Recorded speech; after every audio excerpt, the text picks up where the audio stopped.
सभी को जय सिया राम। रामचरितमानस लंका कांड दोहा संख्या 74। 74 के आगे से ही पढ़ना शुरू करते हैं। मेघनाद के मूर्छा जागी, पितहि बिलो की लाज अति लागी। तुरत गयो गिरिबर कंदरा, करऊं अजय मख अस मन धरा। बहुत बड़ी बड़ी बातें बोल करके रावण के सामने मेघनाद गया था, और दोनों बार वो बोल कर ही आया था कि मैं कहूं क्या, अपने मुख से क्या कहूं, मैं कल करके दिखाऊंगा। तो ये भी एक तरह का और अधिक बढ़ चढ़ के बोलना है कि जब व्यक्ति कहता है कि अपने मुंह से क्या करें, हम कल करके दिखाएंगे। तो इस बार उसने ये भी नहीं किया, क्योंकि दोनों बार उसको किसी न किसी तरह से पराजय का सामना करना पड़ा।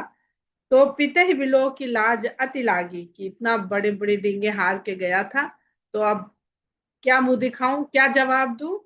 तो तुरंत वहां से वो पहाड़ की गुफा में चला गया, और वहां जाके ऐसा मन में विचार करके गया कि करऊं अजय मख, अजय यज्ञ को करूं। ऐसा मन में विचार करके वो चला गया। यहाँ विभीषण मंत्र विचारा, सुनो नाथ बल अतुल उदारा। यहाँ विभीषण रामचंद्र जी से कहते हैं कि हे अतुलित बल वाले उदार प्रभु, सुनिए। मेघनाथ मख करई अपावन, खल मायावी देव सतावन। मेघनाथ एक अपवित्र यज्ञ को करने जा रहा है, बड़ा ही दुष्ट है, माया विद्याओं में बहुत निपुण है, बहुत तेज है, और देवताओं को सताने वाली उसकी बुद्धि है। जो प्रभु सिद्ध होई सो पाए हैं, नाथ बेग पुण्य जीत न जाए हैं। अगर ये यज्ञ उसने सिद्ध कर लिया तो वो जो चाहता है उसे पालेगा। इंद्रजीत है, उसने जो चाहा उसको पाया। तो हे नाथ, बेग पुण्य जीत न जाए, फिर वो जल्दी से जीता नहीं जा सकेगा। सुनि रघुपति अतिशय सुख मान। राम ने विभीषण के इस विचार को जब सुना तो बहुत सुख माना। बोले अंगद आदि कपिनाना, और अंगद आदि विभिन्न वानरों से बोले, लक्ष्मण संग जाहु सब भाई, करहु विधंस यज्ञ कर जाई। हे भाई, आप सब लोग लक्ष्मण के साथ जाइए, और जिस यज्ञ के बारे में विभीषण जी ने बताया है कि मेघनाद एक अपावन यज्ञ करने वाला है, उसको नष्ट करिए। तुम लक्ष्मण मारे रन ओही, देख सभय सुर दुख अति मोही। और लक्ष्मण जी से कहते हैं कि हे लक्ष्मण, तुम युद्ध करते हुए उसको मारना, रण में उसे मारना, क्योंकि अब देवताओं को दुखी देख करके, देवताओं को भयभीत देखकर मुझे बड़ा दुख हो रहा है। मारे होते ही बल बुद्धि उपाई, जय छीजय निशिचर सुनु भाई। हे भाई, बल बुद्धि के द्वारा उपाय करके उस राक्षस को मारना, जिससे खाली बल से नहीं मरेगा, खाली बुद्धि से नहीं मरेगा, क्योंकि माया बहुत करेगा। बलशाली तो है ही, माया का भी प्रयोग बहुत करेगा। तो तुम वो उस तरह का उपाय करना जिससे उस निशाचर का नाश हो। जामवंत सुग्रीव विभीषण सेन समेत रहे तीनों जन। और फिर कहते हे जामवंत जी, हे सुग्रीव, हे विभीषण, आप लोग सेना के सहित तीनों लोग साथ में रहिएगा। तो अब लक्ष्मण जी अनंत, उनके साथ में तीन लोग जो साथ में रहे, जामवंत सुग्रीव विभीषण, और उधर अंगद। तो कहते इसका अर्थ क्या है, जब किसी भी युद्ध को जीतना हो या किसी भी कार्य में सफलता प्राप्त करनी, तो बल और बुद्धि तो चाहिए। बल बुद्धि के साथ जो युवा शक्ति है, अंगद युवा शक्ति पहले, लेकिन साथ में किसको रखे, जामवंत को, जो अनुभवी हैं, बहुत अधिक उम्र, सबसे अधिक उम्र जामवंत जी की है। वामन अवतार से भगवान के वो इस धरती पर हैं। तो जामवंत जी, सुग्रीव एक ऐसी झुकने का भाव, जो कष्ट में पड़ता है इस संसार में, फिर अपने नमित होने के भाव के कारण भयभीत है, पर भय को उसने जीता नमित होकर के। नमित हुए हनुमान जी के कहने से और राम के आगे नमित हुए। बाली के आगे भी नमित होने का उनका प्रयास रहा, लेकिन बाली इतने अहंकार और क्रोध में था कि उसने बात ही नहीं सुनी सुग्रीव।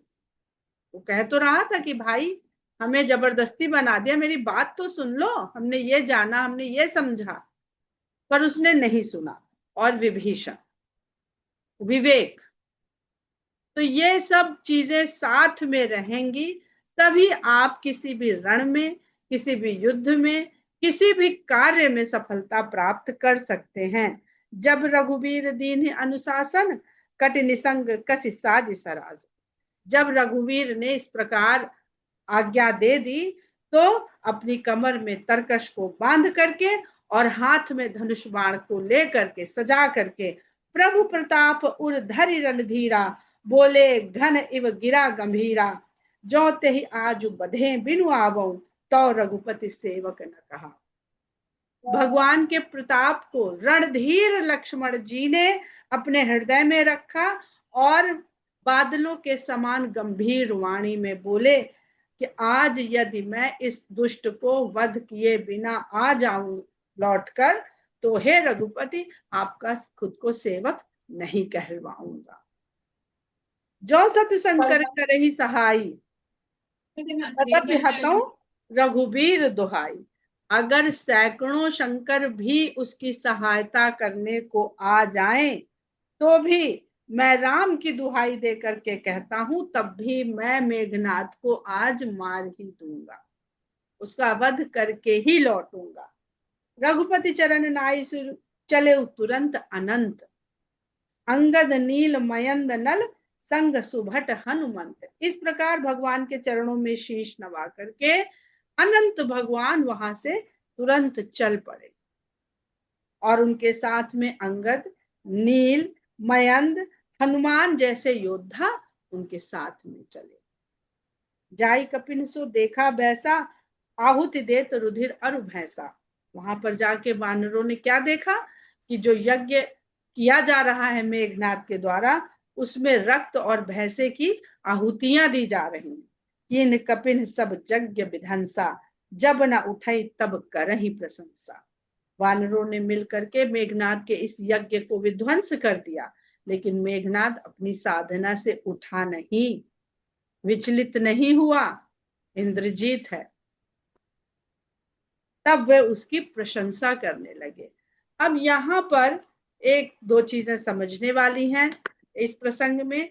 सबसे पहले तो हम लोगों ने कल भी मतलब पिछले उसमें भी जिक्र किया कि त्रेता युग यज्ञों का युग है, उसमें जो भी कार्य सिद्ध करने हैं उसका माध्यम यज्ञ है, यज्ञ के रूप में कार्य को परिणित किया जाता है। एक तरफ भगवान राम विश्वामित्र के मात्र कहने से उनके यज्ञों की रक्षा करने के लिए लक्ष्मण जी के साथ चले आते हैं, और दोनों भाई अकेले मिलकर के ऋषियों मुनियों के यज्ञ की रक्षा करते हैं, और सब निर्भीक होकर के यज्ञ करने लगते हैं। सिद्धाश्रम के बाद फिर दंडकारण्य में भी राम स्वयं आश्रम में जा जाकर सब ऋषियों मुनियों को कहते हैं कि आप निडर हो करके, बेफिक्र हो करके, निश्चिंत हो करके अपने यज्ञ को करिए, हम आपके यज्ञ की रक्षा करने के लिए हम यहाँ पर रक्षक की भांति, रखवाले की भांति रखवाली करेंगे। और सब ऋषि मुनि अपने यज्ञ कार्य में लग जाते हैं। परंतु यहाँ पर मेघनाथ 12 से 5 है किए जाने वाले यज्ञ को ताज में जो है विध्वंस करने के लिए भेज रहे हैं, और उन्हीं के भेजे हुए लक्ष्मण वानर आदि के साथ मेघनाथ के यज्ञ को नष्ट कर रहे हैं। इसका अर्थ क्या है? कोई भी शक्ति जिस युग में क्रियाशील होती है, कार्य प्रभाव करने वाली होती है, वो सदा दोनों रूप में होती है, सकारात्मक और नकारात्मक। तो अगर हम यज्ञ को एक शक्ति मान लें, तो शक्ति के भी दो रूप हैं, एक सकारात्मक और एक नकारात्मक।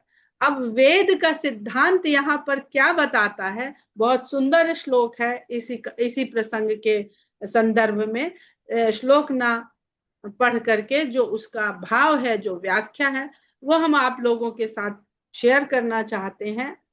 क्योंकि हमारे यहाँ हिंसा से अधिक अच्छा अहिंसा को बताया गया है, लेकिन वेद कहता है कि वो सब कुछ अच्छा है जिससे हित हो, चाहे हिंसा हो, चाहे प्रतिहिंसा हो, और चाहे अहिंसा हो। यदि उससे हित हो रहा है तभी वो अच्छी है, अगर उससे अनहित हो रहा है तो वो बुरी है। क्योंकि गोस्वामी जी ने बालकांड में लिख दिया है, परहित सरिस धर्म नहीं भाई। तो धर्म का उद्देश्य, दृष्टि केवल एक ही है जो आपको बता सकेगी कि ये कार्य धर्म का है कि अधर्म का है। हम धर्म के मार्ग में ये कार्य कुछ भी करें, जरूरी यज्ञ थोड़ी, आजकल यज्ञ थोड़ी, आजकल यज्ञ करके कौन सा कार्य सिद्ध होता है। कोई IAS बनना चाहता है तो अगर कोई कह दे कि यज्ञ करो कार्य सिद्ध हो जाएगा, तो बस सब उसे मूर्ख कहेंगे कि पढ़ाई करो। तो वो पढ़ाई ही यज्ञ है, वो अध्ययन यज्ञ है। बिना हिले डुले, बिना डाइवर्ट हुए, चीजों माया मोह से छूट के उस अध्ययन में लगा जाता है। अब उस कार्य में हम हित करने के लिए हमारा उद्देश्य है कि अनहित करने का है। और हित भी बहुत प्रकार के होते हैं, वो हम लोग अभी पहले समझ लेते हैं तब आगे बढ़ते हैं। कोई भी कार्य वेद के अनुसार धर्म तब है जब उससे हित हो, अगर उससे अहित हो रहा है तो वो अवैदिक है। अधर्म तो है ही, अवैदिक है। जो क्योंकि हम लोग अभी पढ़ेंगे, कई जगह पढ़ा होगा, वाम मार्ग, वाम पंथ। वाम मार्ग और वाम पंथ वेद के अनुसार, हमारे सनातन धर्म के अनुसार वेद के विपरीत दिशा में चलना वाम पंथ है। और वेद की सही दिशा क्या है कि आप कल्याण कर रहे हैं कि नहीं, चाहे जिस भी वर्ण से है। तो कहता है वेद कि किसान यदि चाहे, यानी वैश्य, वैश्य का एक ही वैश्य वर्ण में एक ही व्यवसाय शुरू में था, वो है कृषि। कृषि ही प्रथम व्यवसाय है। और वैश्य कहते हैं जो व्यवसाय के द्वारा जीविकोपार्जन करे, वो वैश्य। तो अगर कृषि करेंगे और अहिंसा की सोचेंगे तो संभव नहीं है। आपको बीज लगाना पड़ेगा, उसको लहलहाना पड़ेगा, फिर उसे काटना पड़ेगा, काट के उसको पीटना पड़ेगा, उसको पीसना पड़ेगा, उसको खाना पड़ेगा। और इस पूरी प्रक्रिया में मिट्टी से लेकर के उसके भोजन बनने तक बहुत सारे जीव जंतु जो आंखों से नहीं दिखाई देते हैं या जो आंखों से दिखाई देते हैं, उनके प्रति हम हिंसा करेंगे ही करेंगे। उनके प्रति हिंसा होएगी, अपने आप चींटी मरेंगी और बहुत सारे जीव जंतु मरेंगे। तो जब हल चलेंगे तो वहां बहुत सारे जीव जंतुओं के घर हैं। तो हिंसा और उसी तरह से क्षत्रिय चाहे कि वो अहिंसक हो जाए तो वो कैसे किसी की रक्षा करेगा, संभव नहीं है। तो वो क्षत्रिय के लिए अधर्म हो गया। अगर उसको वो धर्म मान रहा है तो वो अवैदिक हो गया। वेद ऐसा कहता ही नहीं है। वेद से ही आगे बढ़ के सारी शाखाएं आगे बढ़ती गई हैं, ग्रंथों की, उपनिषदों की, शास्त्रों की, पुराणों की। इसी प्रकार ब्राह्मण यदि ज्ञानार्जन करना चाहता है, ज्ञान देना चाहता, उसमें भी बहुत अच्छे से लिखा है कि वो भी अहिंसक नहीं हो सकता। उसे अपने छात्र को, शिष्य को भूखा रखना पड़ेगा। दिन भर नहीं खाते रहो, नहीं, जब तक ये अध्ययन नहीं हो जाएगा, भूखा रखना ये भी तो हिंसा ही है। हम अपने साथ हिंसा करते हैं। हम जो व्रत रखते हैं वो हम अपने साथ हिंसा करते हैं। अपने को कष्ट, भाई दूसरे को कष्ट देना, अपने को कष्ट देना, बात तो हिंसा से ही है ना, पीड़ा पहुंचाना। तो जो हम अपने को कष्ट देते हैं, तो उस व्रत से जो पुण्य की हम लोग प्राप्ति कर सोचते हैं या पाप नष्ट होंगे, वो यही सीधा सीधा फॉर्मूला है कि जो हमें कष्ट होने वाला है उसको हमने खुद ही दे लिया अपने आप को, या हमसे जो किसी का कष्ट हुआ होगा जाने अनजाने, हमने उस कष्ट को अपने ऊपर धारण कर लिया, उस कष्ट को, उस पीड़ा को हम भी भोगे, तो शायद हमारे द्वारा जो किसी का हित हुआ हो वो हमारे खाते से हट जाए। क्योंकि मनुष्य ऐसा ही है, निस्वार्थ, बहुत मुश्किल है मनुष्य का निस्वार्थ भाव से जीवन जी पाना। तो हिंसा, अहिंसा, और यदि हम ये सब नहीं सोचते हैं तो एक फिजिक्स में सिद्धांत होता है जड़त्व का नियम, उसको कहते हैं जो जैसा रहता है वैसे ही बने रहना चाहता है। तो ये जीवन में भी है, व्यक्ति अगर हिंसा करता है और वो हिंसा ही करते रहना चाहता है तो ये जड़ता हो गई, वो देख ही नहीं रहा है कि इससे हित है, अनहित है, परहित है, स्वहित है, क्या है। उसी प्रकार अहिंसा, अगर अहिंसा करने से किसी का कल्याण नहीं हो रहा है तो ये भी जड़ता है। तो वेद कहता है कि हिंसा से, हिंसा बहुत बुरी है, ध्यान से सुनिएगा, हिंसा बहुत बुरी है, पर हिंसा से बुरी है अगर हमने प्रतिहिंसा नहीं करी। प्रतिहिंसा, हिंसा से प्रतिहिंसा, और प्रतिहिंसा से अब अच्छे की तरफ बढ़िए। अभी ये देखिए आपस में कैसे उलझ जाएगा मामला। हिंसा से श्रेष्ठ प्रतिहिंसा, और प्रतिहिंसा से श्रेष्ठ अहिंसा, अहिंसा से श्रेष्ठ अहिंसा। क्यों? यहाँ पे यही लगा दीजिए बस कि यह किया किस लिए जा रहा है, स्वार्थ के लिए कि परमार्थ के लिए। परमार्थ, स्वार्थ, और इनके से भी ऊपर एक चीज हो गई, पर विनाश। ऐसे भी होते ना, अरे ये अनुष्ठान कर लीजिए शत्रु का नाश हो जाएगा, होता हुआ नहीं, नहीं तो कोर्ट कचहरी पुलिस सब बंद हो जाए, आदमी यज्ञ कर करके शत्रु का विनाश कर ले, और हम ही थोड़ी करेंगे, अगला भी तो करेगा। तो भाव क्या है, आप किस भाव से उस कार्य रूपी, कर्म रूपी यज्ञ को कर रहे हैं। तो भगवान राम इस यज्ञ को विध्वंस करने के लिए क्यों कहते हैं?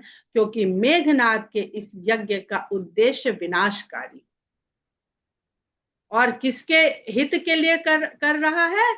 वो रावण के हित के लिए कर रहा है, अपने पिता की भोग की इच्छा को पूरा करने के लिए वो उसकी सहायता कर रहा है।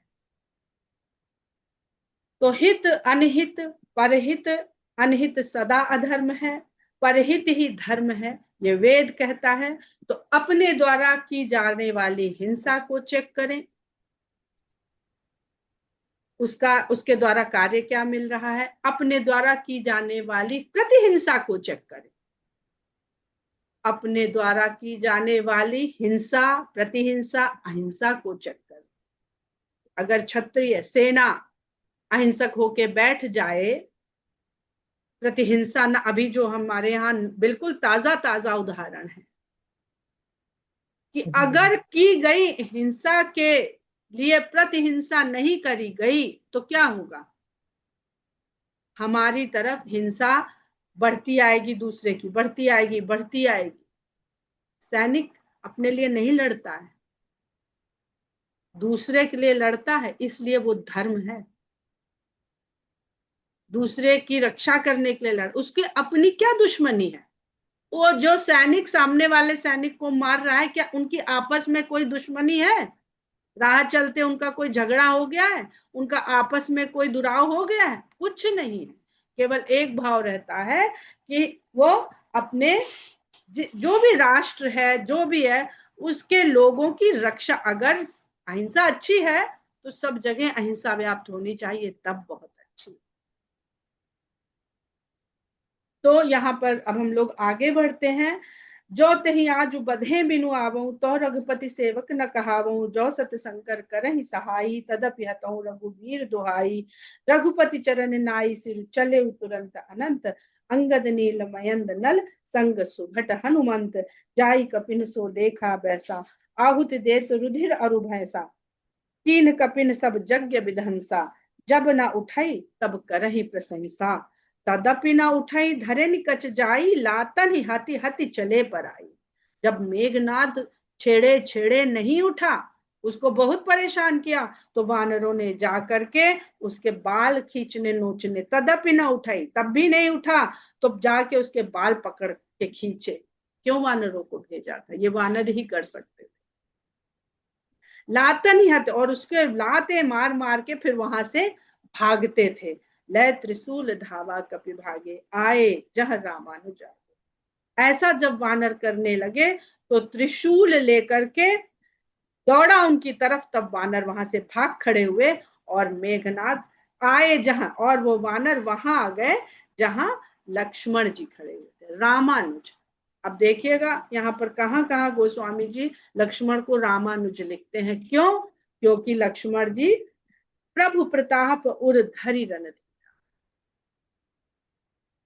वो भगवान के प्रताप के द्वारा ही इस कार्य को करने के आए हैं। स्वयं ये सोच के नहीं आए हैं कि हम करने जा रहे हैं।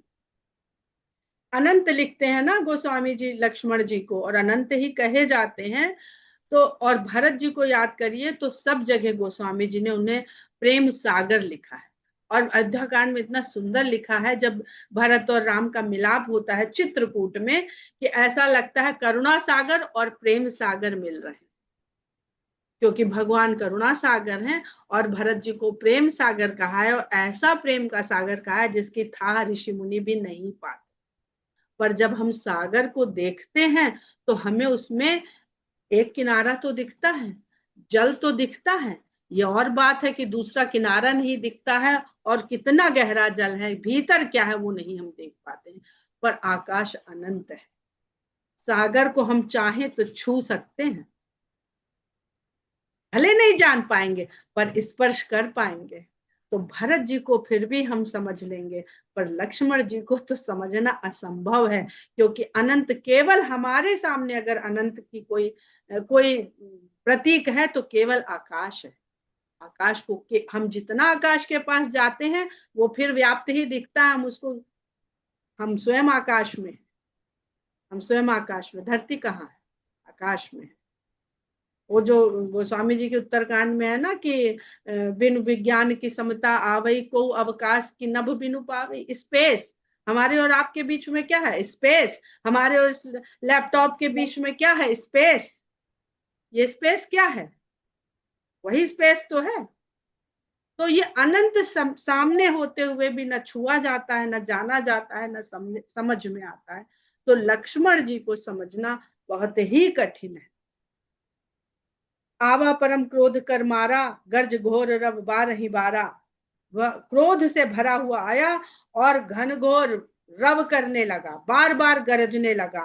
कोपी मरत सुत अंगद धाये, हति त्रिशूल उर्धरन गिरा। अब देखिए, गर्जना करता है, घनघोर गर्जना करता और रव करता है।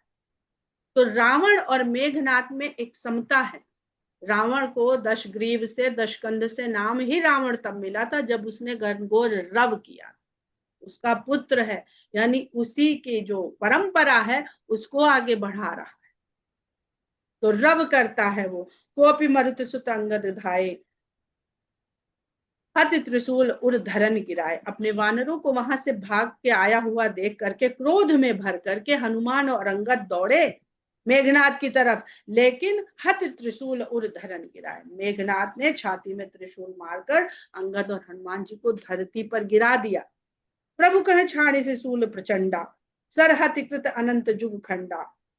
फिर प्रभु पर यानी लक्ष्मण जी पर उसने प्रचंड शूल फेंका। लक्ष्मण जी ने सरहति, उस बाण को दो खंडों में, टुकड़े टुकड़े दो खंडों में तोड़ दिया। किसने? अनंत ने। अब यहाँ पे इतना सुंदर अध्यात्म है, इतना सुंदर अध्यात्म है कि इंद्रजीत है वो हनुमान जी को भी उसने गिरा दिया है। कहीं पे भी रामचंद्र जी हनुमान जी को लक्ष्मण के समान कहा हो तो कभी कोई मिले ऐसी चौपाई तो देखिएगा, बताइएगा। क्योंकि लक्ष्मण के समान केवल लक्ष्मण, लक्ष्मण के समान कोई अनंत तो फिर कोई हो नहीं सकता। समुद्र बहुत हो सकते हैं, इस धरती पर ही अनेक समुद्र हैं, लेकिन आकाश एक ही है। उठ बहोरी मारुति जुबराजा, हतहि कोपि तेहि घाव न बाजा। इधर अंगद और हनुमान उठ खड़े होते हैं, मारुति और युवराज अंगद उठ खड़े होते हैं और फिर से उठ करके जाकर के मेघनाथ के ऊपर आक्रमण करते हैं। हत ही कोपी, क्रोध से उसको मारते हैं। ते ही घाव न बाजा, लेकिन उसको एक घाव तक नहीं। फिरे वीर रिपु मरई न मारा, तब धावा कर घोर चिकारा। आवत देख क्रुद्ध जनु काला, लक्ष्मण छाणे बिसिक कराला। शत्रु मारे नहीं मरता है, यह देख करके सब वीर अपनी वीरता को वहां पर लगा करके लौट पड़ते हैं। और वो ये देख करके कि एक से एक वीर मेरे सामने से लौट लौट के जा रहे हैं, तब धावा कर घोर चिकारा, वो चिंगाड़ता हुआ क्रोध के साथ दौड़ता है। आवत देख क्रुद्ध जनु काला, वो ऐसा दिखाई पड़ रहा है जैसे काल क्रोध का रूप धर के आ रहा है। तब लक्ष्मण जी ने जब उसको काल के रूप में आते हुए देखा तो उन्होंने बाण अपने धनुष से, कराल बाण वहां से छोड़े, क्योंकि वो तो स्वयं काल है, लक्ष्मण जी तो स्वयं काल ही हैं। देखे देखे सी आवत पविसम बाना, तुरंत भय उखल अंतर ध्याना। जब मेघनाथ ने वज्र के समान बाणों को अपनी ओर आते देखा तो अंतर्ध्यान हो गया, गायब हो गया।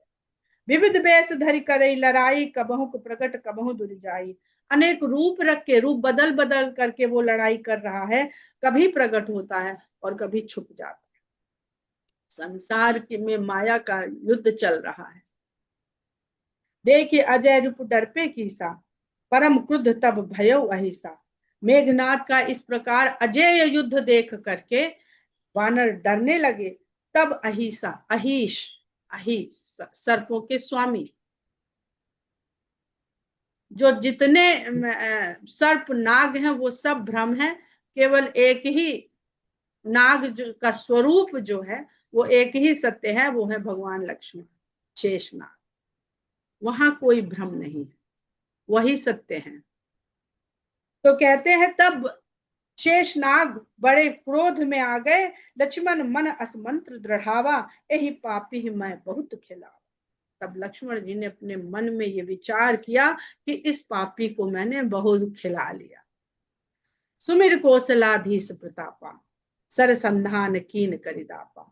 तब कौशलाधीश राम के प्रताप को याद किया और दर्प से भर के, अपने बल के दर्प से नहीं भरे, अपने स्वामी के बल को याद किया, प्रताप को, बल को भी नहीं, प्रताप को।